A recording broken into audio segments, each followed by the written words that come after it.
I'm going to show you how to make the perfect American buttercream for decorating and piping.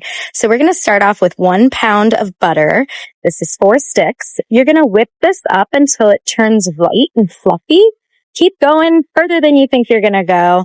And then we're going to continue to kind of scrape down the sides to make sure that we whip all of it up so that we get a really nice white buttercream at the end.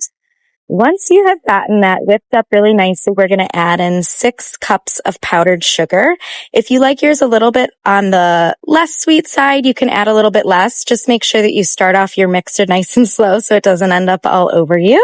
And as you get that going, you can add in a little bit of vanilla, which kind of helps to bring it all together. And I sometimes will even add like an almond flavor or hazelnut or orange, lemon, any of that good stuff. This is when you would add in your food coloring as well if you wanted to make it nice and colorful. But look at how fluffy that is. It's nice and stable and you're ready to pipe away. This is great for cakes, cupcakes, and everything in between. Enjoy.